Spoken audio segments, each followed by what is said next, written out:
So I have a lot of nervous energy, and I have a lot of, I wouldn't say anxiety, but I have hypomania too. Hypomania is also known as bipolar 2, and I want to share something with you. I've just started mood stabilizers, and they really helped me a lot. I've only been on them a couple of months, but they make paranoia less paranoid. They make anxiety less anxious. They make everything just a little bit more, like, I wouldn't say calm, and they're definitely not changing my personality, but it's just, I feel different in a good way. So I strongly encourage anybody who is on a path of mania or whatever, and I'm definitely having it now, and that it's definitely the mood stabilizers are. But so the reason I became, I think, an artist very, very young, and I have a confession. So this show is, I'm so grateful to be in this space, and I'm so grateful to Abby's friendship. I've known Abby, of all the people, when I moved back, Abby was one of the first I ever met, and I've watched her on her journey as an artist and a gallery owner and all these other things. And it's so cool that she allowed me this opportunity to share. And she went through, I don't know, 100, couple hundred. You were so kind to go through all my little areas of art. And I think we went through maybe a few hundred, and she narrowed it down to like 40, and then I think we did 30, and then she chose all this. She chose these pieces in here, and at first I was really frustrated with that, and I was really, because she has so much control. But then it was great though, because then I'm like, well, holy crap, she's been at a gallery for 12 years, and she knows how to pick art. Everybody knows that Abby Kreuser knows how to pick art. So I suddenly went, okay, I didn't finish these, I didn't finish these, I didn't finish that, I didn't finish these. Who fucking cares? I get it, nobody fucking cares if I finish my art. I realize that. But it's part of this process, the release of the Trammels. Most of this work was done in high school, with the exception of Max's, which were done when he was 3. I just doodled on some napkins at Adams Mountain, and I blew them up and doodled on them. All these people I've lost in the last 15 years in Canada and back. And these all have songs about them anyway. And so back to this thing about the show, I have a retrospective. I'm calling it a retrospastic, because it's going to have probably about 1,000 pieces just smashed on the wall, and no elegance, like Abby has, methodically and thoughtfully and beautifully chosen pieces that speak to her in her space, and I'm so grateful. But it's also like, oh my gosh, like holy shit, this stuff's up here. So it's brought up all of these things for me. One of my biggest dreams was always to find the intersection between music and art, and I think I found it. Tomorrow morning, Kat and I are going to host a little yoga class, and we're going to improvise music, a totally different type of music. It's going to be more electronic music, and we're going to, Kat and I think similarly as far as energy. Like we're really into energy, and so all of these pieces I'm translating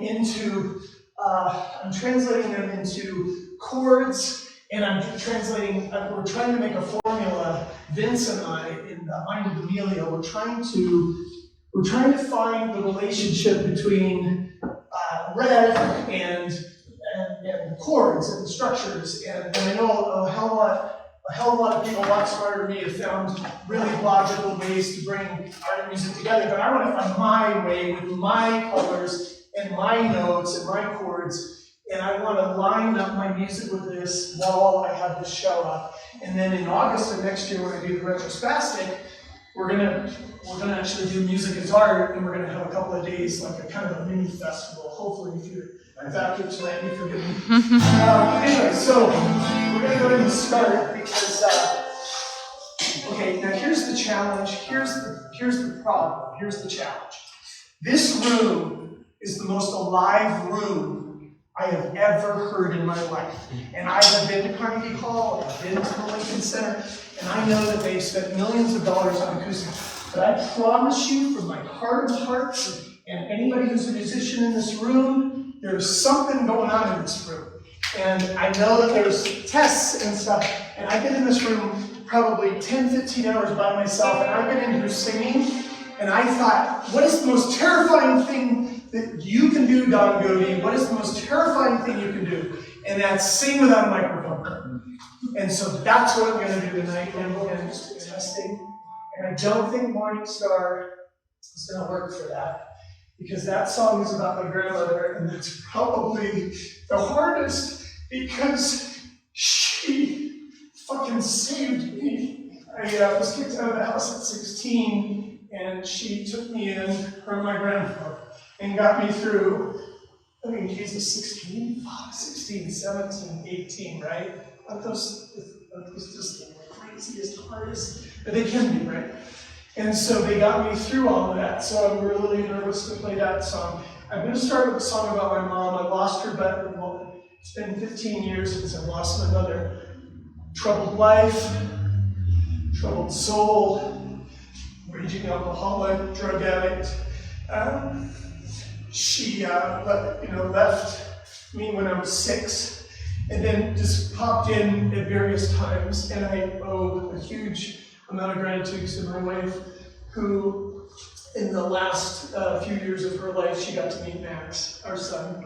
I think up until he was like 2 or 3 when she passed.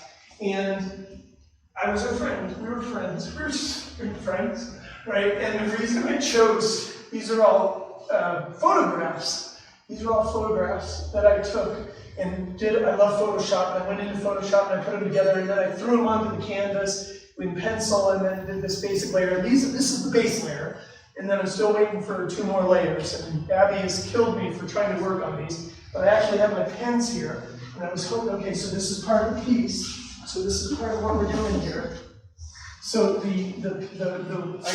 Kat taught me about paint pens, because I hate brushes, because I hate the idea of having to start and stop, right? It's just so, having to wash a brush. Like, what is that all about? No offense to any painters out there. I mean, God, I love painters. But I found these paint pens that I can go in, and I can connect with my mom, and I can say, hey, Mom, I'm hanging with you today, tonight. And it's got a nice, so anyway. The cool thing about my mom, she was my biggest fan. It sucked that she died. She was the only one in my family. My family, she wasn't really my mom, but she was my friend. She would say, what are you working on? What are you working on? What are you thinking? What are you feeling? And I would tell her, and I would play her a song, and she'd say, that's good, try that, or do it. You know, she was so encouraging. So was my grandfather, so was my grandma, but she was an early fan, and she came back. So anyway, this is called Since You Died, and it's supposed to be fun. And I'll try to,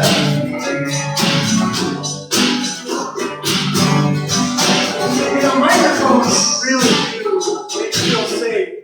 Don't make hair crazy, you know. It's not quite the same. How do you all come? Since you passed away, since you died.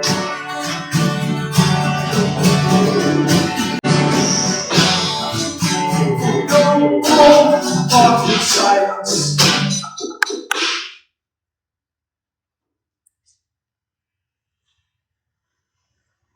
No more negotiation. Yes, all this time. Since you got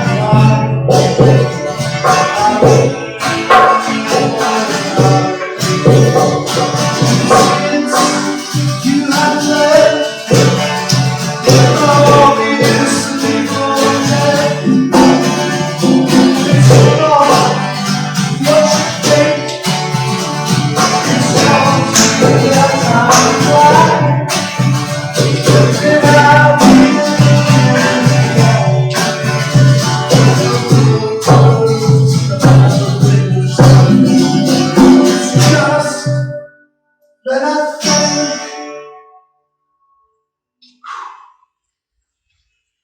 that you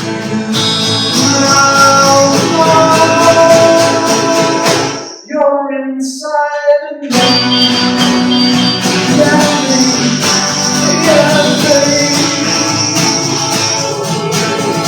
Yeah, baby. Yeah, baby.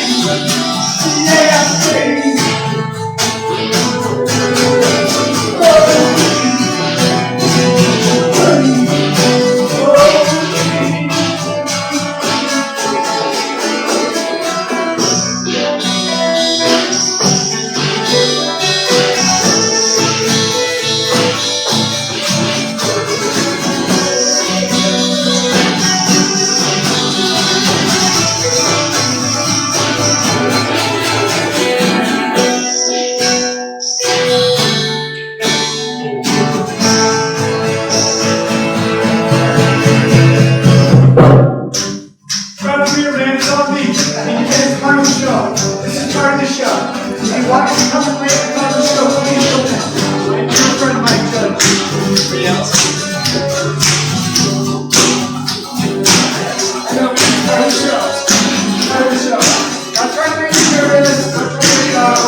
Since you died.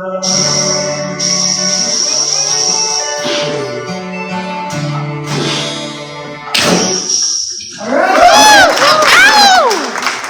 I saw my mother. We lost my mother-in-law back in June, and it's the only painting that has a living person in it, which is Gina. And it's not finished, but it shows Tutu and my mom similar. They were very pretty. And so I wanted to have a picture of her when she was younger, and she was gorgeous when she was older. But the reason I put my mom's modeling pictures is because she was so vain, and she told me she'd never live past 60. She said, I don't want to live past 60, and she made it. She was 59, lost her at 59. But back to my mother-in-law. So this song I wrote about Gina. We lost some friends. Pam and Jeannie from Port Richards who lived on our block in Waltham when I first moved back, and we lost them. And so this was a song about embracing the one that you're with, and I actually, I think that's what it's about. Yeah. And then how's it go again?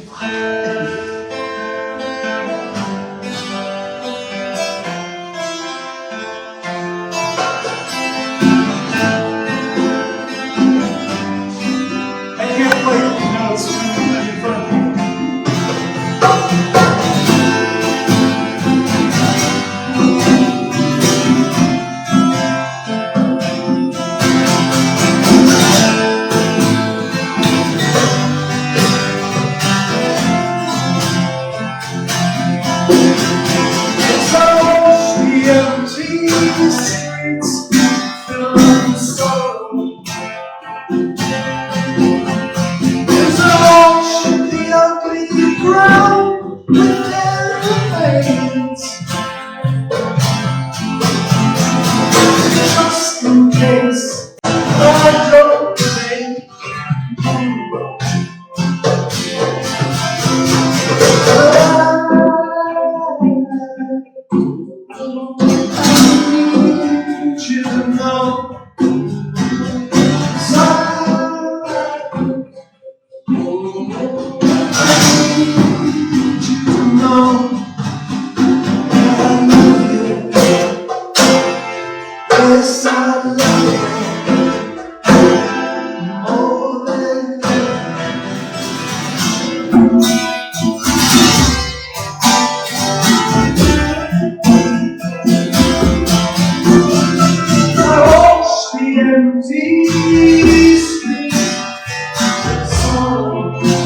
yes, I will do.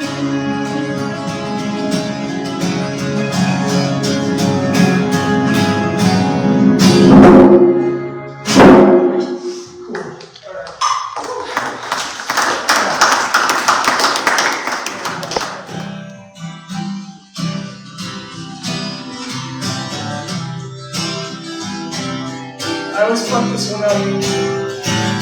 But that's why these two great people are here. Because sometimes they cut the form.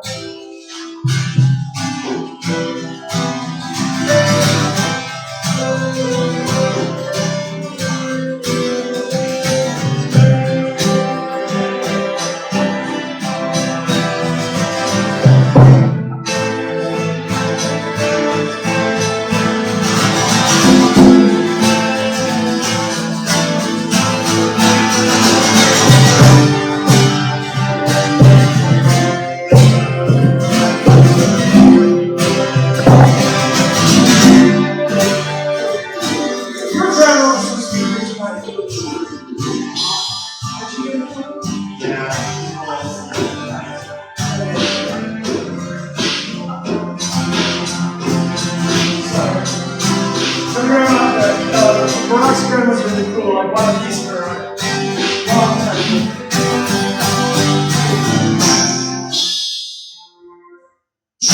Hey, what is this?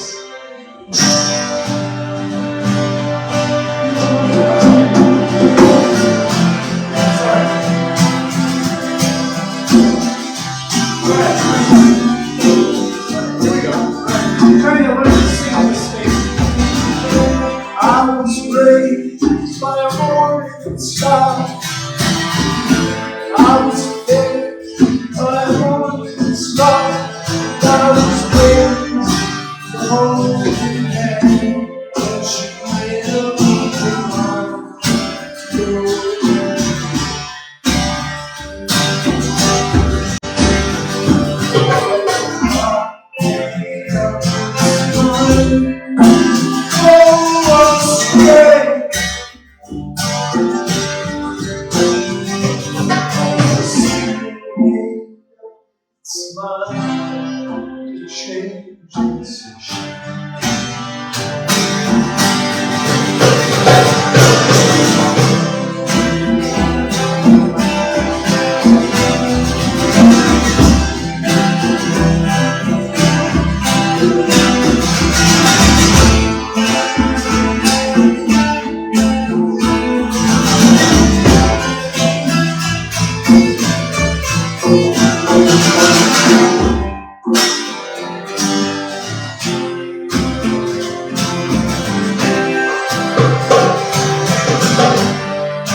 So it's missing the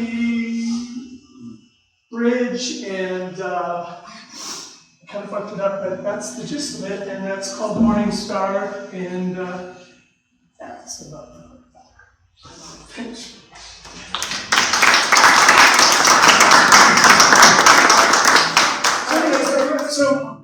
So I had it arranged by Brad Beatrice because he was a jazz guy. I'm not a jazz guy. I can't think jazz. Jazz is a whole other level. And I'm just a little rock and roll dude, and I just, I don't really go much out my 5 or 6 chords.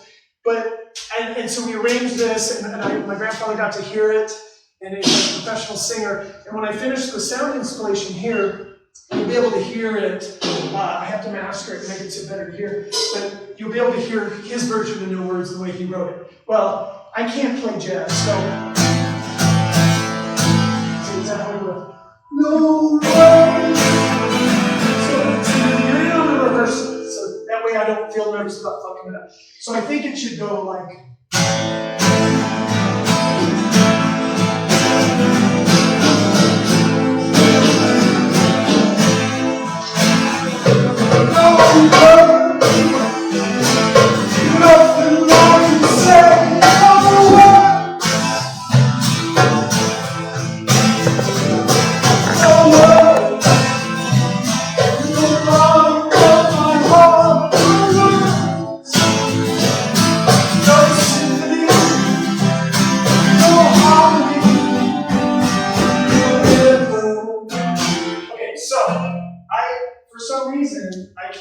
I don't remember the lyrics.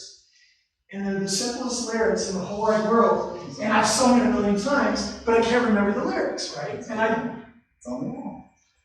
I ain't giving it away, man. Sorry. So he's giving it all away. So I put him on the wall, and I thought, you know what? This is my show. I can do whatever I want. Because it's about the sentiment. It's not about that. It's not about perfection. So anyway, so that's how I was doing it, and then I started to sing like Danzig. No words, nothing I can say, no words, you know, I'm a closet Danzig fan. Well, not anymore, but I just love his, that I call him the Dark Elvis, but it's kind of Nick Cave, that kind of thing.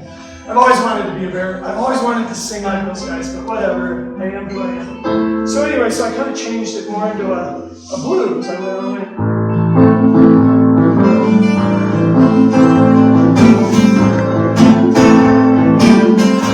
alright guys, so I think it's gonna go a little like this.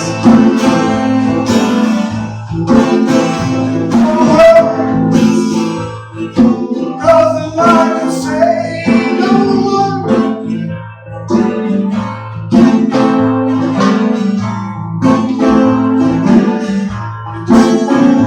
No word.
it's so it's got the potential, I think, to just be we can go out to the league. And we can go, okay, so we can is it a little red rooster? A little bit? So it's a little bit like Little Red Rooster. Little Red Rooster, too lazy to crow for day. Yes, I'm the Little Red Rooster, too lazy to crow for day.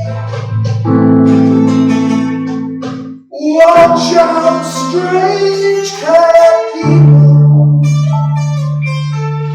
The rooster's on the prowl. Anyway, so it's got a little bit of room in there to goof around, and I'll just wrap it up with the last verse and chorus.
Died 4 years ago, and he changed. But a lot of these people changed my life in a lot of ways. Most people do change your life. But this guy was one of my buds, and we did a lot of really cool stuff together. And I found these lyrics once.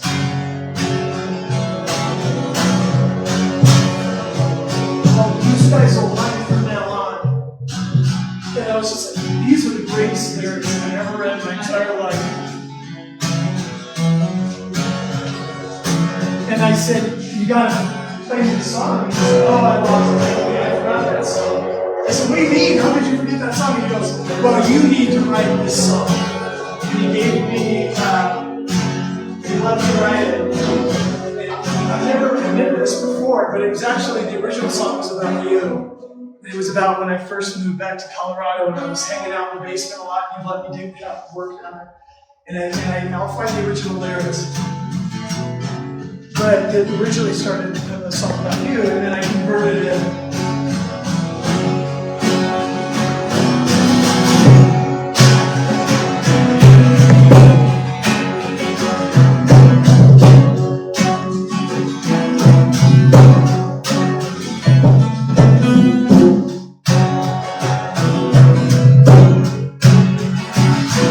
You say your head is full of trouble.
you.